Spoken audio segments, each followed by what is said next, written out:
So let's go ahead and define our area of interest.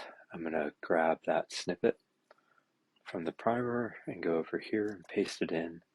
So I'm going to ask you to import a feature collection of Census 2020 urban areas from this ID. Before we go in there, just want to show you where I grabbed this data from in case you're interested in this kind of work in the future. So this is the United States Census Bureau. This is the Tiger Line shapefiles page. So this is basically all the vector data that gets used in the census. And then I went to the FTP archive, and then I went to this PDF, which is like a README, and it tells you the kind of the file name and a description of the data that are available here that are free to download. If you go down towards the bottom, you'll see there's UAC, which is the 2010 urban area, urban cluster data set. And if I back out of this and then go through this, you'll see here's the UAC folder. And if you go in, you'll notice that they have the 2010, but they also have the 2020 urban areas. So I went ahead and downloaded that and unzipped it and then brought it in as an asset. I was going to have you do this, but then it took 8 minutes for that to upload, and I didn't want you to have to sit around for 8 minutes waiting for that to finish before you can move on. So I have just given you this asset ID, which is over here that you're calling. So you should be able to call up, use that, right, to create an object called AOI that's going to be a feature collection drawn from that address. And then I'm going to go ahead and try to look at it. So AOI, let's do first, let's say size, and hit run. So what we're getting over here now is that there's 2,645 features in this collection, and they are basically going to be polygons, and each one is going to tell you, it's going to tell you the name. So the first one is Pampa, Pampa, I don't know how you pronounce it, it's in Texas, some codes, and land and water area, etc. But that's the idea, is it's going to give you the name of the of this urban area. And so let's say we wanted to figure out, well, what are all of the names in this of the urban areas in this collection. So we've done this before, but just in case it's been a while, I'm going to say AOI dot aggregate array. And then I just need to tell it what name, what property to aggregate over. And so I'm going to say name 20.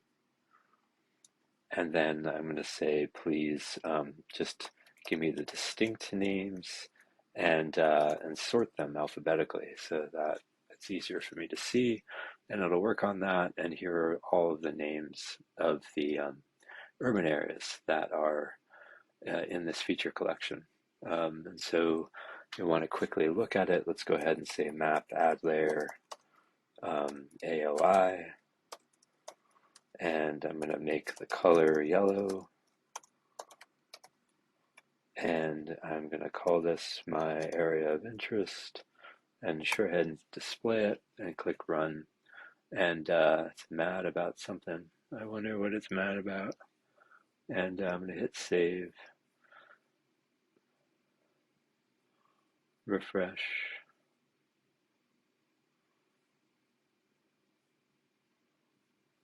Get out of the primer, go here, hit run.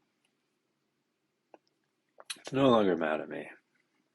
And so there are all of the urban areas. So we're on our way to defining a study site. We at least have um, we're halfway there. Um, oh, that's right. So filter for Baltimore. So we could do this a couple of ways. If given the choice between filtering by the property name versus filtering by location, I tend to go with filtering location because it makes it easier to use this in other places. So let me show you the idea. I'm just going to go to Baltimore, Maryland here. So there's Baltimore. So then if I grab the point thing, put a point somewhere in Baltimore, and then say filter bounds, and I'm just going to say geometry, and click run, we should now only wind up with one thing, and our first feature should be Baltimore, right? Because it's the only feature in there, and there it is. And our list should now only have Baltimore. So you could do this with a filter that looks for um, places where the name 20 is equal to Baltimore, Maryland, but I just prefer, given the choice, filtering by location, filtering by attribute. I tend to go with location because now we can very quickly, erase this point and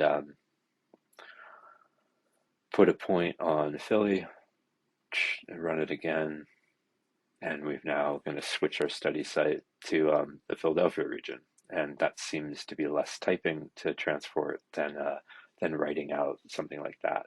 Is that fair? So I'm going to then delete this again and make sure that my point is on Baltimore. Click run and move on. Save like a vote and now move on.